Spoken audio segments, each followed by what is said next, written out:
Introducción.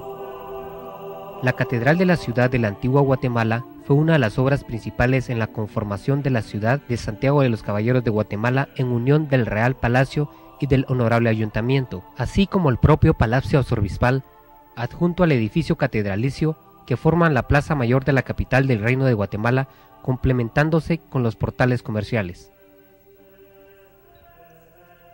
El edificio que hoy podemos contemplar, dedicado y estrenado el 5 de noviembre de 1680, 11 años después de la colocación de la primera piedra, sustituyó al primer edificio cuya iconografía fue similar a la que presenta la actual catedral. La segunda, por lo tanto, planta esta que aún obedece a las usadas las grandes catedrales del período gótico con su coro de canónigos ocupando la parte del primer tercio de la nave principal, respaldo a su vez del altar del perdón. La gran diferencia entre la primera catedral y la segunda, o actual, fue la cubierta. En la primera fue de madera, alfarje como era usual en esa época, herencia mudéjar. En la segunda que nos ocupa, la cubierta fue concebida en forma abovedada. Sobre sus 5 naves, como aún es fácil de ver en la actualidad, pese a su natural estado ruinoso. Su nave central más alta, las 2 naves procesionales y las de capillas.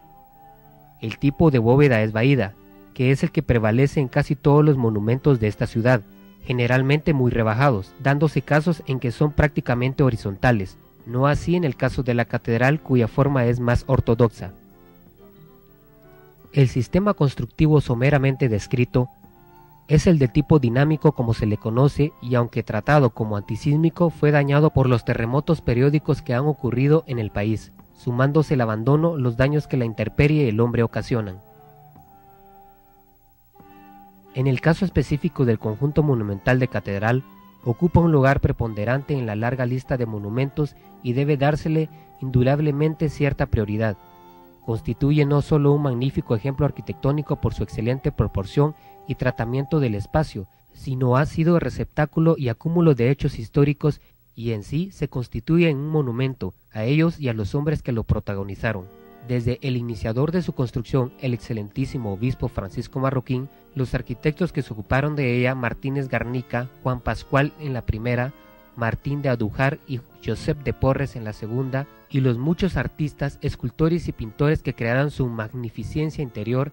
decorándola y ornamentándola, los obispos y los arzobispos que se preocuparon tesoneros del gran número de albañiles y peones que laboraron en ella. Por tal motivo el CNPAG, desde el año de 1985, según un acuerdo de junta directiva contenido en el punto 5.2, acta 11-85 del 14 de marzo de 1985, folios 003111 y 003112 del libro 15, y que hasta la fecha realiza formalmente trabajos de consolidación, integración y reestructuración en bóvedas, columnas, muros y arcos para conservar el templo, tomando en cuenta en que la estabilidad del edificio requería integrar los 4 grandes sectores, norponiente, nororiente, suroriente y surponiente del templo. Surgió la necesidad de unirlos por medio del crucero, que estructuralmente es necesario para poder tenerlo como una sola estructura y que al momento de un sismo reaccionara como un conjunto y no de sectores independientes, y que a la fecha permanecen sin ser intervenidos en su parte estructural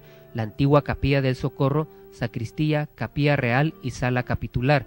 con la cual se brindará estabilidad al templo. Dicho crucero ayuda a consolidar de mejor manera al templo y así poder proteger nuestro patrimonio cultural ante las actividades sísmicas futuras que son constantes en la ciudad de la antigua Guatemala.